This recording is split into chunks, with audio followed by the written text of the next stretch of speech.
नमस्कार, स्वागत है आपका खबर एचपी में। तो आइए जानते हैं हिमाचल के हर छोटे बड़े शहर से जुड़े 30 फटाफट बड़ी खबरों को। इससे पहले यदि आप वीडियो को लाइक नहीं किए हैं तो लाइक कर दीजिए और चैनल में नए तो चैनल को सब्सक्राइब कर लीजिए। और आप वीडियो को कहां से देख रहे हैं कमेंट बॉक्स में हमें जरूर बताइए। डमी इनरोलमेंट रोकने शिक्षकों के तबादलों के लिए असम के मॉडल को स्टडी करेगा हिमाचल।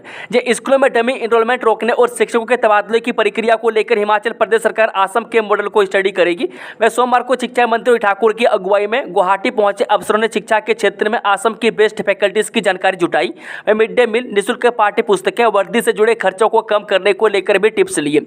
बता दें कि शिक्षा मंत्री रोहित ठाकुर ने कहा कि शिक्षा क्षेत्र में नए आयाम स्थापित करने में यह बैठक मददगार साबित होगी। वह 13 सदस्यीय इस दल में शिक्षा मंत्री ठाकुर के साथ सीपीएस आशीष बूटे, समग्र शिक्षा के राज्य निदेशक राजेश शर्मा, उच्च शिक्षा निदेशक डॉक्टर अमरजीत शर्मा, अतिरिक्त निदेशक उच्च शिक्षा संजीव सूद, प्राथमिक शिक्षा निदेशक आशीष कोहली, लोक निर्माण विभाग के चीफ आर्किटेक्ट राजीव शर्मा शामिल रहे।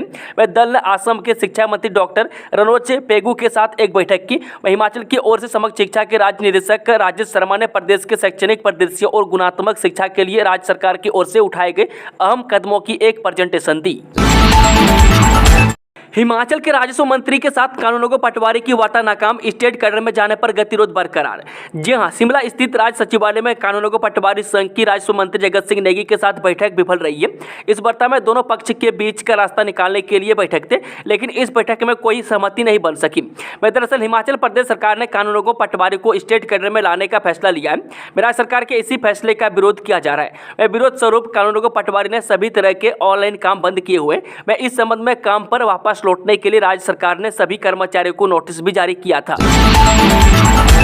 वन निगम के कर्मियों को 4% डीए, 100 वन वीरों की भर्ती भी होगी। सीएम सुखविंदर सिंह सुक्खू ने आज राज्य वन विकास निगम की 214वीं निदेशक मंडल की बैठक की अध्यक्षता की। निदेशक मंडल ने कर्मचारियों के हित में कई फैसले लिए हैं। इनमें सबसे बड़ा फैसला निगम के सभी कर्मचारियों को 1 अप्रैल 2024 से 4% महंगाई भत्ते की एक और किस्त जारी करने तथा 2 वर्ष का अनुबंध कार्यकाल पूरा करने वाले 80 कर्मचारियों को नियमित करने का है। इसके अलावा वन निगम में कर्मचारियों की कमी दूर करने के लिए 100 वन वीरों को नियुक्त किया जाएगा।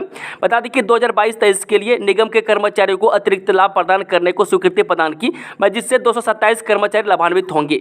वहीं निगम के दैनिक भोगियों की दिहाड़ी 400 रुपये करने का भी निर्णय लिया गया।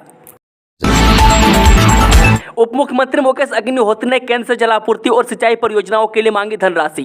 उप मुख्यमंत्री मुकेश अग्निहोत्री केंद्र से जल जीवन मिशन के तहत वर्तमान वित्त वर्ष के लिए 458 करोड़ 26 लाख और फिनांसिंग परियोजना के लिए 282 करोड़ 27 लाख रुपये प्रदान करने की मांग उठाई है। उन्होंने सोमवार को नई दिल्ली में श्रम शक्ति भवन में केंद्रीय जल शक्ति मंत्री CR पाटिल से भेंट की। इस अवसर पर आयोजित बैठक में जल जीवन मिशन के तहत जल शक्ति विभाग को धनराशि जारी करने संबंधित विभिन्न विषयों पर चर्चा की गई। उप मुख्यमंत्री केंद्रीय मंत्री CR पाटिल को अवगत करवाया कि हालांकि केंद्र सरकार ने जल जीवन मिशन के तहत वर्तमान वित्त वर्ष के लिए 916 करोड़ 53 लाख रुपये आवंटित करने को स्वीकृति दी है, लेकिन अब तक राज्य सरकार को कोई धनराशि जारी नहीं की गई है। इसके परिणाम स्वरूप प्रदेश में विभिन्न परियोजनाओं की प्रगति प्रभावित हो रही है। उप मुख्यमंत्री ने जल जीवन मिशन की पहली किस्त के पहले और दूसरे ट्रेंच की 458 करोड़ 26 लाख रुपये की राशि शीघ्र जारी करने का आग्रह किया है। 15 साल पुराने वाहन नहीं होंगे, स्क्रैप मिल सकती है इतने सालों की छूट। स्क्रैप पॉलिसी के तहत 15 साल पुराने वाहनों को सड़कों से हटाने के आदेशों के बाद नगर निगम ने प्रदेश सरकार से 2 से 3 साल की एक्सटेंशन देने की मांग की है। इसे लेकर सदन में प्रस्ताव पारित कर प्रदेश सरकार को मंजूरी को भेजा जाएगा। वह सदन में मेयर सुरेंद्र चौहान ने इस मामले को उठाया। मेयर ने कहा कि जो वाहन 15 साल पुराने हो चुके हैं उनकी करीब 3 साल की पासिंग की जानी चाहिए। इससे सरकार को भी अतिरिक्त राजस्व की आमदनी होगी, जबकि प्रदेश के लोगों को बड़ी राहत मिल सकेगी। जो वाहन मालिक नया वाहन नहीं खरीद सकता है उसे इसमें कुछ साल की छूट मिलने से राहत मिलेगी। ऐसे में सदन में इस प्रस्ताव को सर्वसम्मति से पारित किया गया। स्कूली बच्चों के लिए जरूरी खबर, अब बदल गया है स्कूल खुलने का समय। ऊना जिले में गर्मी के भयंकर प्रकोप के समय में स्कूलों की समय सारणी में किए गए परिवर्तन को अब वापस ले लिया है। जिला प्रशासन ने निर्णय लिया है कि 30 जुलाई से जिले के सभी सरकारी और निजी यानी प्रारंभिक, माध्यमिक, उच्च और वरिष्ठ माध्यमिक स्कूल अब सामान्य दिनचर्या के मुताबिक सुबह 9 बजे से शाम 3 बजे तक खुलेंगे। जिला दंडाधिकारी उपायुक्त ऊना जतिन लाल ने इस संदर्भ में आदेश जारी किए हैं। इन आदेशों के अनुसार जिले में गर्मियों की छुट्टियों के बाद 30 जुलाई से सभी स्कूल सुबह 9 बजे खुलेंगे और शाम 3 बजे बंद होंगे। इससे पहले स्कूल सुबह 7:30 बजे से दोपहर 1 बजे तक खुलते थे। हिमाचली युवाओं के लिए अच्छी खबर, वन निगम में इतने पदों पर निकलने वाली है भर्ती। हिमाचल प्रदेश में रोजगार की तलाश कर रहे युवाओं के लिए अच्छी खबर है। राज्य सरकार वन निगम में 100 वन वीरों की नियुक्ति करने जा रही है। यह निर्णय मुख्यमंत्री सुखविंदर सिंह सुक्खू की अध्यक्षता में हुई हिमाचल प्रदेश राज्य वन विकास निगम की 214वीं बैठक में लिया गया। बैठक के दौरान मुख्यमंत्री ने अधिकारियों को निर्देश दिया है कि निगम के डिपो में रखी इमारती लकड़ी के निस्तारण में तेजी लाएं ताकि लकड़ी खराब न हो। साथ ही वन संरक्षण अधिनियम के पहले चरण की मंजूरी के बाद पेड़ों की कटाई के लिए वन मंडल अधिकारियों और निगम के अधिकारियों को सख्तियां देने पर विचार करने को कहा ताकि यह प्रक्रिया जल्दी पूरी हो सके। केयर करना तो दूर, हिम केयर योजना से वंचित कर दी जनता। जब प्रदेश सरकार खुद तो जनता की केयर करने में नाकाम साबित हुई है, ऊपर से स्वास्थ्य सेवाओं के लिए शुरू की गई हिम केयर योजना से भी प्रदेशवासियों को सुक्खू सरकार ने महरूम कर दिया है। यह आरोप प्रदेश भाजपा प्रवक्ता राजेश शर्मा ने सोमवार को जारी प्रेस बयान में लगाई। राकेश शर्मा ने कहा कि आयुष्मान योजना से छूटे लोगों को कैशलेस उपचार की सुविधा हेतु पूर्व जयराम सरकार ने हिम केयर योजना शुरू की थी। वर्तमान सुक्खू सरकार ने हिम केयर कार्ड को निजी अस्पताल में बंद कर दिया है। बेसहारा पशुओं को गो सदन पहुंचाएगी समिति। जिला पशुपालन विभाग और गौ सेवा आयोग की संयुक्त बैठक उपायुक्त अनुपम कश्यप की अध्यक्षता में बैठक आयोजित की गई। बैठक में उपायुक्त ने निर्देश दिए हैं कि सभी उपमंडला अधिकारियों की अध्यक्षता में सभी उपमंडल स्तर पर एक समिति का गठन होगा। ये समिति बेसहारा पशुओं को गो सदन तक पहुँचाने का कार्य करेगी। इस समिति में SDM पशुपालन विभाग और पंचायती राज के जनप्रतिनिधि सम्मिलित होंगे। ये समिति तय करेगी कि कहाँ कहाँ पर बेसहारा पशु हैं, फिर उन्हें नजदीकी गो सदन में पहुंचाया जाएगा। उपायुक्त अनुपम कश्यप ने बताया कि जिले के सभी उपमंडलाधिकारियों को पत्र लिखा जाएगा और उक्त समिति के गठन के निर्देश दिए जाएंगे। उन्होंने कहा कि सेब सीजन अब आरंभ हो चुका है। छोटे बड़े वाहनों की आवाजाही भी काफी बढ़ गई है। वह सड़कों पर बेसहारा पशुओं के कारण घटना होने की संभावना काफी बढ़ जाती है। उन्होंने कहा कि जिला भर में विभिन्न गो सदनों में अभी तक 9 से 11 पशुओं को आश्रय दिया जा सकता है। अभी तक 2381 पशुओं को आश्रय दिया जा चुका है। अनशन पर बैठे अभ्यर्थियों द्वारा JOA के परिणाम को जल्द घोषित करने की मांग। हमीरपुर स्थित राज्य चयन आयोग के परिसर में JOIT यानी कि junior office assistant post code 817 के परिणाम को जल्द घोषित करने की मांग की जा रही है। इस मांग को लेकर अनशन पर बैठे अभ्यर्थियों का अनशन रविवार को 10वें दिन भी जारी रहा, जिसमें करीब 5 दर्जन से अधिक अभ्यर्थी मौजूद रहे। बता दें कि ये अभ्यर्थी 30 जुलाई का बड़ी बेसब्री से इंतजार कर रहे हैं, क्योंकि इन्हें उम्मीद है कि इस दिन उनके पक्ष में फैसला आएगा और काफी समय से लंबित पड़े उनके परिणाम को आयोग द्वारा घोषित कर दिया जाएगा। 2 दिन भारी बारिश का ऑरेंज अलर्ट, 5 जिलों में भूस्खलन, बाढ़ की चेतावनी, जाने मौसम का हाल। हिमाचल प्रदेश के अधिकांश क्षेत्रों में मंगलवार को भी बारिश के आसार हैं। 31 जुलाई और 1 अगस्त को अधिकांश क्षेत्रों में भारी बारिश होने का ऑरेंज अलर्ट जारी हुआ है। इस दौरान प्रदेश के 5 जिलों कुल्लू, सोलन, सिरमौर, शिमला, किन्नौर के कुछ क्षेत्रों में भूस्खलन और बाढ़ आने की चेतावनी भी जारी हुई है। बता दें कि सोमवार शाम तक हिमाचल में 117 सड़कें और 215 बिजली ट्रांसफार्मर ठप रहे। राजधानी शिमला में हल्के बादल छाए रहने के साथ बूंदाबूंदी हुई। धर्मशाला, कांगड़ा और हमीरपुर में भी हल्की बारिश सी हुई है। रविवार रात धर्मशाला, देहरा, सोलन, नाहन और शिमला में बादल झमाझम बरसे। प्रदेश में 4 अगस्त तक बारिश का दौर जारी रहने की संभावना है। हिमाचल के हर जिले में बेली ब्रिज 24 घंटे में बहाल होंगी सड़कें, मलबा हटाने के लिए मशीनें तैनात। हिमाचल प्रदेश में मूसलाधार बारिश के चलते शिमला और मंडी में जगह जगह सड़कों पर भूस्खलन हो रहे हैं। बीते साल आपदा से सबक लेते हुए लोक निर्माण विभाग ने इस बार मानसून में हर जिले के लिए बेली ब्रिज आवंटित किए हैं। कुल 17 ब्रिजों की खरीद की गई है। सड़कों को बहाल करने के लिए मशीनरियों के साथ मजदूरों की तैनाती की गई है। प्रदेश सरकार ने विभाग को निर्देश दिए हैं कि 24 घंटे के भीतर सड़कें बहाल होनी चाहिए। विशेषकर सरकार ने सेब बाहुल्य क्षेत्रों की सड़कों पर विशेष ध्यान देने को कहा गया। हिमाचल में सेब सीजन शुरू हो गया है। एम्स बिलासपुर में पहली बार कंधा बदलने की सफल सर्जरी। अखिल भारतीय आयुर्विज्ञान संस्थान बिलासपुर में कंधे की प्रतिस्थापन सर्जरी की सुविधा शुरू हो गई है। ऑर्थोपेडिक विभाग ने सोमवार को पहली सर्जरी की। यह सर्जरी उन मरीजों के लिए खुशखबरी है जो कंधे के गंभीर संयुक्त गांठिया, अपरत रोटेटर कफ के फटने के कारण पीड़ित है। डॉक्टर रंजीत चौधरी की अगुवाई में विशेषज्ञों की टीम ने यह सफल ऑपरेशन किया। सर्जन टीम में मौजूद डॉक्टर रमेश कुमार ने सर्जरी की सफलता पर कहा कि कंधे की प्रतिस्थापन शल्यक्रिया हमारी ऑर्थोपेडिक सेवाओं में एक महत्वपूर्ण कदम है। डॉक्टर देवेंद्र कसोटिया ने कहा कि हमारा उद्देश्य उत्कृष्ट चिकित्सा सेवा प्रदान करना है। सीएम सुक्कू बोले ब्यास नदी में पहली बार खोद खनन शुरू करेगा वन विकास निगम। जो वन संरक्षण अधिनियम यानी कि एफसीए मंजूरी के बाद राज्य वन विकास निगम पहली बार ब्यास नदी में खोद खनन गतिविधियों शुरू करेगा। सोमवार को वन निगम के निदेशक मंडल की बैठक में मुख्यमंत्री सुखविंदर सिंह सुक्कू ने यह जानकारी दी। उन्होंने दोषी ठेकेदारों को ब्लैक लिस्ट कर जुर्माना लगाने के निर्देश भी दिए।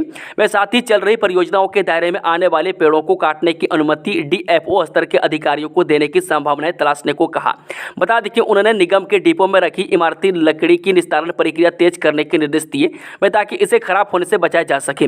मुख्यमंत्री ने बताया कि वन निगम में कर्मचारियों की कमी दूर करने को 100 वनवीर नियुक्त किए जाएंगे। इस दौरान निगम ने मुख्यमंत्री राहत कोष के लिए सीएम को मुख्यमंत्री को 51 लाख का चेक भी भेंट किया। वह बैठक में वन निगम के उपाध्यक्ष केहर सिंह खाची, प्रधान सचिव वन अमनदीप गर्ग, प्रधान मुख्य वन अरण्यपाल राजीव कुमार, प्रबंध निदेशक पवनेश शर्मा भी मौजूद रहे। सोलन में दत्यार के पास चलती गाड़ी पर पहाड़ी से गिरे पत्थर, एक की मौत 3 घायल। चंडीगढ़ के शिमला आ रही गाड़ी पर भारी बारिश के चलते पहाड़ी से पत्थर गिरने से उसमें सवार पंजाब के एक व्यक्ति की मौत हो गई। चालक समेत 3 लोग घायल हो गए। 2 घायलों का उपचार ईएसआई अस्पताल परवाणु में चल रहा है। हालत गंभीर होने के कारण चालक को पीजीआई रेफर कर दिया गया है। उधर पत्थर गिरने के कारण एनएच की एक लेन सुबह तक बंद रही। यहाँ पर पत्थर गिरने का खतरा अभी बना हुआ है। हादसा रविवार देर रात करीब 2:30 बजे कालका शिमला नेशनल हाईवे पर दत्यार नेचर पार्क के समीप हुआ है। कृषि मंत्री चंद्र कुमार बोले अधिकारी फील्ड में जाकर करें किसानों की समस्याओं का समाधान। जो कृषि व पशुपालन मंत्री प्रोफेसर चंद्र कुमार ने सोमवार को ज्वाली विश्राम गृह में कृषि विभाग के अधिकारियों व वैज्ञानिकों के साथ समीक्षा बैठक की अध्यक्षता करते हुए कहा कि किसानों को लाभान्वित करने के लिए अधिकारी फील्ड में जाकर किसानों की समस्याओं सुने और उनका निराकरण करने के लिए हर संभव प्रयास करें। उन्होंने मक्की की फसल पर फॉल आर्मी वर्म कीड़े की प्रति किसानों को इसकी रोकथाम के उपायों के बारे में जागरूक करने के लिए अधिकारियों को फील्ड स्तर पर जागरूकता शिविर आयोजित करने के निर्देश दिए। सभी विभागों को 31 अक्टूबर तक देने होगी खर्च की पूरी रिपोर्ट, निर्देश जारी। जो सरकारी खर्च पर नियंत्रण और वित्तीय प्रबंधन में सुधार के लिए हिमाचल प्रदेश के वित्त विभाग ने सभी विभागों को निर्देश जारी किए हैं। विभागों को 31 अक्टूबर तक विस्तृत व्यय रिपोर्ट वित्त विभाग को प्रस्तुत करनी होगी। इसमें बचतों और निर्धारित से अधिक बजट व्यय का ब्यौरा देना होगा। वित्तीय वर्ष की पहली 6 माही के लिए वास्तविक खर्च और शेष महीनों के लिए अनुमानित खर्च की रूपरेखा देनी होगी। दूसरी आर्थिक एवं बचत विवरणिका में 8 महीनों यानी 30 नवंबर तक का वास्तविक व्यय और शेष 4 महीनों के संभावित व्यय की जानकारी देनी होगी। 3 साल में नष्ट होगा आरटीआई रिकॉर्ड, सरकार ने ले लिया फैसला। ये सूचना के अधिकार यानी कि आरटीआई से संबंधित रिकॉर्ड को 3 साल बाद नष्ट किया जा सकेगा। मैं केवल उल्लेखनीय आदेश वाले मामलों में ही आरटीआई के मामले में ही रिकॉर्ड को 5 वर्षों तक सुरक्षित रखा जा सकेगा। मैं प्रशासनिक कारणों से आरटीआई की फाइल को बी कीप की श्रेणी में रखा जा सकेगा। मैं कई भागों में आरटीआई एक्ट से संबंधित आवेदनों, अपीलों या इनसे संबंधित रिकॉर्ड के ढेर लगे हुए हैं। यह कार्यालयों का काफी स्थान घेरे हुए हैं, इसलिए इन्हें नष्ट करने का निर्णय लिया गया है। पंचायतों के बाहर खोले होम स्टे का बिजली पानी होगा व्यावसायिक, मंत्रिमंडलीय उप समिति ने लिया फैसला। जो पंचायत क्षेत्रों के बाहर खोले होम स्टे का बिजली पानी का बिल संचालकों को व्यावसायिक दरों पर चुकाना होगा। होम स्टे नियम 2024 में बदलाव को लेकर गठित मंत्रिमंडलीय उप समिति ने होम स्टे पॉलिसी का उल्लंघन कर शहरी क्षेत्रों में खोले होम स्टे पर कड़ाई बरतने का निर्णय लिया है। होम स्टे नियम 2008 के तहत ग्रामीण क्षेत्र में युवाओं को रोजगार उपलब्ध करवाने के लिए होम स्टे खोलने की योजना बनाई थी। होम स्टे के लिए बिजली पानी के कनेक्शन भी घरेलू दरों पर जारी करने की व्यवस्था की गई थी। प्रतिभा सिंह ने की खड़गे से मुलाकात, सक्रिय पदाधिकारियों को सरकार में स्थान देने की पैरवी। हिमाचल प्रदेश कांग्रेस कमेटी के प्रदेश अध्यक्ष प्रतिभा सिंह ने सोमवार को दिल्ली में पार्टी के राष्ट्रीय अध्यक्ष मल्लिका अर्जुन खड़गे के साथ मुलाकात की। प्रतिभा सिंह ने राष्ट्रीय अध्यक्ष को राजनीति व संगठनात्मक गतिविधियों का पूरा रिपोर्ट कार्ड सौंपा। इस मुलाकात के दौरान हिमाचल में हाल ही में आयोजित लोकसभा चुनाव व विधानसभा उपचुनाव में पार्टी के प्रदर्शन की रिपोर्ट रखी। उन्होंने बताया कि कांग्रेस पार्टी भले ही लोकसभा चुनाव में हारी है, लेकिन उनका वोट परसेंट बढ़ा है। बैठक के दौरान उन्होंने संगठन के सक्रिय पदाधिकारियों की ताजपोशी का मामला उठाया।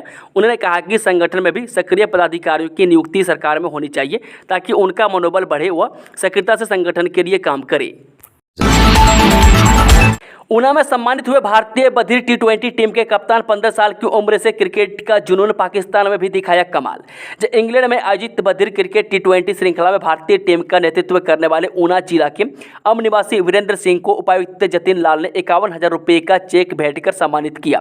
इस अवसर पर उन्होंने बताया कि हाल ही में इंग्लैंड में आयोजित बधिर टी20 क्रिकेट प्रतियोगिता में भारतीय टीम ने 5-2 से सीरीज पर कब्जा करके देश को गौरवान्वित किया है, जो पूरे देश के साथ साथ जिला ऊना के लिए भी गर्व की बात है।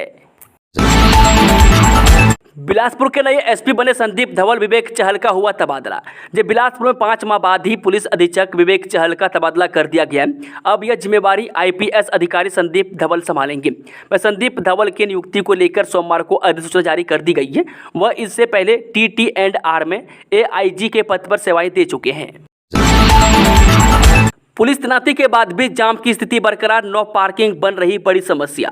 जब प्रदेश की राजधानी में सोमवार को सप्ताह के पहले दिन अक्सर जाम की स्थिति विकराल रूप ले लेती है, वह सप्ताह के अन्य दिनों में भी शहर में लोगों को ट्रैफिक जाम की समस्या का सामना करना पड़ता है।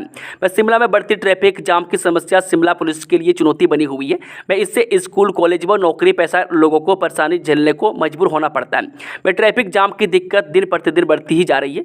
वह इससे निपटने के लिए स्थानीय पुलिस प्रशासन ने पूरे शहर की व्यवस्थित सड़कों पर अतिरिक्त पुलिस जवानों को तैनात भी किए, ताकि जाम की समस्या उत्पन्न न हो। फिर भी ट्रैफिक जाम की समस्या स्थानीय लोगों को परेशान न कर रही है। वह सुबह के समय वाहनों की आवाजाही अधिक होने की वजह से जाम की स्थिति बनी रहती है। विवादित बस रूट परमिट पर बैठक आज। जी, पंजाब सरकार के परिवहन विभाग के अधिकारी शिमला पहुंच गए। वहां के परिवहन सचिव और परिवहन आयुक्त के साथ शिमला में सोमवार को बैठक हुई, जिसमें inter state bus route permit को लेकर समीक्षा की गई। इसमें पंजाब की ओर से कुछ आपत्तियां हैं, जिनको दूर करने का प्रयास किया गया। रूट परमिट की निर्धारित सीमा पर ज़्यादा पंजाब की सड़कों पर हिमाचल के प्राइवेट बस ऑपरेटर चला रहे हैं, जिनको लेकर पंजाब सरकार शिकायत कर रही है। जो समझौता हिमाचल और पंजाब के बीच में हुआ है, उसके तहत 5,000 किलोमीटर एरिया तक रूट परमिट हुए थे, लेकिन यहां पंजाब की सीमा से सटे क्षेत्रों से प्राइवेट बसें दूसरी ओर जा रही है और वो लगातार सरकार के साथ हुए समझौते का उल्लंघन कर रही है। इसमें पंजाब के परिवहन अधिकारी इस मामले पर चर्चा करने और रूट परमिट को रिवाइज करने की बात कर रहे हैं, जिसे लेकर सोमवार को बैठक हुई। पंजाब रोडवेज के ड्राइवर कंडक्टर ने पीटा हिमाचल का जीप चालक। जब ऊना मुख्यालय के साथ लगते लासिंगी में पास लेने को लेकर पंजाब रोडवेज के पास चालक व परिचालक ने पिकअप चालक के साथ मारपीट की है। यही नहीं, मारपीट के दौरान पिकअप का शीशा तक तोड़ दिया। पुलिस ने पीड़ित सुरेंद्र सिंह निवासी बरनो की शिकायत पर पंजाब रोडवेज बस के चालक शमशेर सिंह व परिचालक के हैप्पी के खिलाफ विभिन्न धाराओं के तहत केस दर्ज कर जाँच शुरू कर दी है। पुलिस को दी शिकायत में सुरेंद्र सिंह ने बताया कि वह अपनी गाड़ी में कुल्लू से सामान लेकर जालंधर गया था। मैं जालंधर में सामान उतारकर अपने घर बरनो आ रहा था, तो पंडोगा में एक रोडवेज की बस से पास लेने की कोशिश की। ड्राइवर पास नहीं दे रहा था। इसपुर मोड़ के पास से बड़ी बस से पास से ले लिया। CRI में होगी वायरस बैक्टीरिया की जांच। जल्द ही केंद्रीय अनुसंधान संस्थान यानी कि CRI में बायोसेफ्टी लेवल 3 यानी कि BSL-3 प्रयोगशाला स्थापित की जाएगी। बता दें कि अभी तक किसी भी वायरस और बैक्टीरिया की जांच दिल्ली या अन्य लैबों में होती थी, जिसके बाद दवाओं को लेकर अनुसंधान शुरू होता है। लेकिन अब केंद्रीय अनुसंधान संस्थान में BSL-3 लैब के स्थापित होने के उपरांत भविष्य में आने वाले खतरनाक वायरस का भी पता लगा सकेगा। इस प्रयोगशाला में लाइव वायरस और बैक्टीरिया का अनुसंधान करना आसान होगा। वे वैज्ञानिकों को अनुसंधान करने की आधुनिक सुविधाएं मौजूद होंगी। इसके अतिरिक्त नए वायरस और बैक्टीरिया का भी चंद घंटों में पता लग सकेगा तथा इनसे बचाव व रोकथाम की दवाओं का उत्पादन करना भी आसान हो जाएगा। बताया जा रहा है कि बायोसेफ्टी लेवल 3 यानी कि BSL-3 प्रयोगशाला में लाइव सैंपलों को आसानी से रखा जाएगा और बारीकी से उसकी जाँच भी की जा सकेगी। वहीं इसमें होने वाले म्यूटेशन का भी पता लग पाएगा। पोलैंड पर NHAI ने खोद देगा 30 सुरंगें मंजूरी का इंतजार। National highway authority of India यानी कि NHAI ने हिमाचल में 30 नई सुरंगें खोदने की डिटेल प्रोजेक्ट रिपोर्ट तैयार कर ली है। सभी सुरंगें नेशनल हाईवे को 4 लेन में बदलने के लिए खोदी जाएगी। इन प्रोजेक्ट की अंतिम मंजूरी के लिए केंद्रीय सड़क परिवहन मंत्रालय को प्रस्ताव भेजा गया। हिमाचल में इन 30 नई सुरंगों का निर्माण होने के बाद 4 लेन का ज़्यादातर हिस्सा सुरंग से ही गुजरेगा। खास बात यह है कि साल के 12 महीने प्रदेश के किसी भी दुर्गम इलाके का संपर्क नहीं टूटेगा। मैं सभी सुरंगें बर्फबारी और बारिश के मुक्त होंगी। मैं सुरंगों में रोशनी और ऑक्सीजन का पर्याप्त प्रबंधन रहेगा। मैं NHAI सभी सुरंगों को डबल लेन में ही तैयार कर रहा है मैं, ताकि सुरंग में किसी भी तरह का जाम न लगे। मैं सुरंगों के निर्माण के साथ ही सेना के वाहनों को भी बॉर्डर एरिया तक पहुंचने में अब कम से कम समय लगेगा। मैं गौरतलब है कि पिछले साल प्रदेश में आई आपदा की वजह से कीरतपुर मनाली नेशनल हाईवे का मंडी और मनाली के बीच बहुत बड़ा हिस्सा प्रभावित हुआ था। वह कैंची मोड़ में डंगा धंसने की वजह से यातायात बहाल करने के लिए वैकल्पिक मार्ग खोजने पड़े थे। इसी नेशनल हाईवे कीरतपुर से नैरचौक के बीच का हिस्सा बरसात से पूरी तरह सुरक्षित रहा है। अब हिमाचल में लैब टेक्नोलॉजी में डिप्लोमा। जी हाँ, लैब टेक्नोलॉजी में करियर बनाने का अब हिमाचल प्रदेश में भी सुनहरा अवसर युवाओं को मिलने जा रहा है। अखिल भारतीय तकनीकी शिक्षा परिषद नई दिल्ली और हिमाचल प्रदेश तकनीकी शिक्षा बोर्ड धर्मशाला से diploma in medical laboratory technology course को अप्रूव किया गया। इसके लिए हिमाचल के सिरडा पॉलिटेक्निक कॉलेज नौलखा जिला मंडी को मान्यता मिली है। इस सत्र 2024-25 में मेडिकल लैब टेक्नोलॉजी कोर्स में डिप्लोमा शुरू किया गया। 3 साल का यह कोर्स करवाया जाएगा, जिसमें मैट्रिक में 50% अंक अर्जित करने वाले युवा प्रवेश पा सकते हैं। प्रथम चरण में 60 सीटें आवंटित की गई है। मिशन स्थान के MD इंजीनियर NR चौधरी ने बताया कि यह कोर्स अक्सर उन छात्रों द्वारा किया जाता है जो कि मेडिकल टेक्नीशियन या लैब में काम करने की इच्छुक रखते हैं।